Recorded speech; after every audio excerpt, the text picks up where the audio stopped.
The journey towards physical fitness is an arduous one. How do you stay a health-minded individual in this day and age? There are so many obstacles laid out on the path in front of you, so many missteps and deadfalls, it almost seems like an impossibility, that the goal is out of reach, that it's simply unattainable. Going to the gym, well, that's out of the question. That's where all those alt-right neo-Nazis gather. And you don't want to get arrested by the police, do you? As I'm sure we're all well aware, weightlifting is the gateway to lynching black people.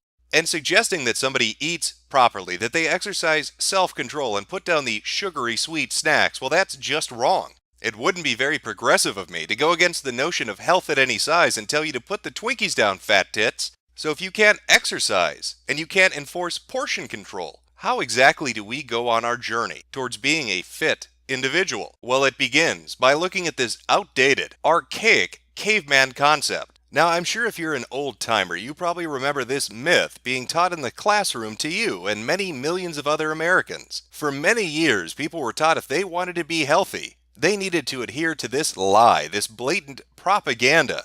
But what if I told you there was another way forward? There was a different way of doing things. And it starts right here, by throwing out the preconceived notion of what a food pyramid should be, and replacing it with something far, far different. And it's this underpinning that helps to promote what I like to call the current year cookout philosophy, the Millennial Meal Guide. One of the biggest obstacles to staying healthy in this day and age is that we are far too lax in our environmental mindset. We look outside of ourselves to sustain us, looking into the environment, into the life that exists on this planet to feed our hunger. You see, the only way forward is inward, and we need to replace this food pyramid with this one. By adhering to this brand new approach, you will never have to exercise another day in your life, and you don't even need to enforce portion control. You'll never put on an extra pound ever again. In fact, I guarantee it, because we've moved well beyond simple veganism, which is the agnosticism of dieting. It is the fence-sitter's approach to a proper lifestyle. This new philosophical approach is all-encompassing, it's holistic, because it uses all of you. So join me on this culinary crusade as we journey along and take a look at the different delicious, delectable, delightful treats that await us. Now, I know you wacky kids, you love your sexual liberation, and I'm sure quite a few of you have gone muff diving before. But have you ever tried a muff muffin? I cook for my husband using menstrual blood. My mouth is watering. And what secret ingredients go into the preparation of such a special dish for your special loved one? She knows it's wrong, but also knows it's not poisonous. While she admitted that she knew that cooking for her husband using her period blood without him knowing was wrong, she doesn't think it's poisonous. She was adamant that if cooking with her period blood was the way she could keep her marriage intact, she's okay with continuing to do it. If that's what it takes to keep my marriage intact, I have no regrets. I am a very emotional being. I might die if my heart is ever broken. Who are you to judge me? But don't think that raw pussy juice is just used in the making of muffins. No, you can add it to anything. He asked me to cook rice for him. I was on my period. I removed my pad and stuck it inside water and made sure the blood was very much so in the water. I added my urine into the water, and I made stew for him. He came back and ate the food without knowing. Now that's what you call a secret ingredient. He thought it was just going to be a little bit of period blood, but then she hits him with the unexpected urine and it's BAM! Spice City. And that BAM, that's a secret little nod to the fans of the Food Network. You know, the Food Network, the #1 source for healthy eating in America. The only TV station that has all the hot strats and pro tips you need to keep your weight under 700 pounds. Now after eating all that delicious pussy blood muffins and pussy blood and pea rice, you're going to want to wash it down with a little something. So how about a nice tall glass of cum? Getting wasted on cum cocktails, our new crazy intern Gabe got a bunch of her girlfriends and guy friends together to drink semen cocktails. Here's how it went. Nothing says party time like dropping a load into a shot glass and then mixing in a little bit of tequila. I know when I go to a bar, I don't just want vodka on the rocks. I want those rocks to get off. Of course, remember with any food preparation to always take safety precautions.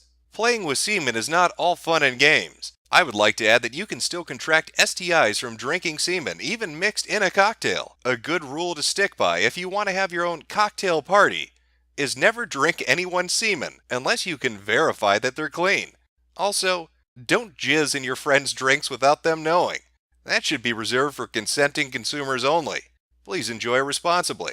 But maybe hard alcohol's not your thing. Maybe you're looking for something a little more cool and relaxing, with less of a edge to it, something that won't upset your stomach. Well, how about a strawberry surprise milkshake? You betcha there's a surprise in this milkshake, if you dare use your own milk for a shake. We suggest chilling it in advance. Mix 1 cup breast milk, 8 ounces frozen strawberries, 3 ounces orange juice concentrate, 1 cut up frozen banana, and 1 cut up pineapple chunks in a blender until smooth. Serve, sip, and see what it's like to drink human milk. You can also check out this video recipe for Rosie's breast milk smoothie. Now, if you're like me, you want something a little more substantial. I mean, you've had your muffins, and you've had that delicious stew and rice, but you want a little meat in your diet. Something with a little bit of kick to it. And what better than bacon? Vagina bacon. Well, Reddit, I've done the unthinkable. Hopefully this won't get buried under these great comments. After so much wonderful feedback, I decided to go through with SLunatic15's unintentional suggestion and fry my vaginal bacon.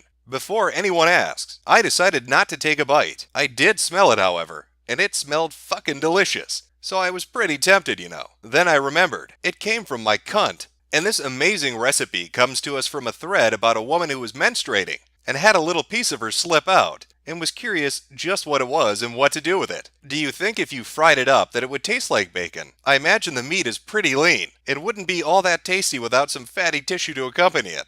Cooter bacon, part of a lean diet.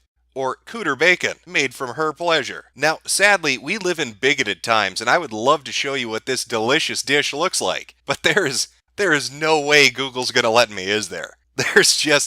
There's no way in hell I'm gonna be able to show you what this is without this video being pulled down immediately. So I'm gonna leave a link in the description that will take you to the original Reddit post. And I would highly suggest taking a look when you got a little bit of time. Maybe have the whole family gather around the computer because I think you're all going to be really impressed with what this bacon looks like. I can smell it sizzling just looking right now.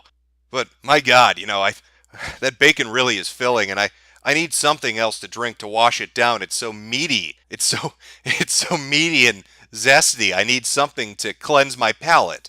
Imagine the essence of a woman in 1 bottle of beer. Beer with the flavor of champagne.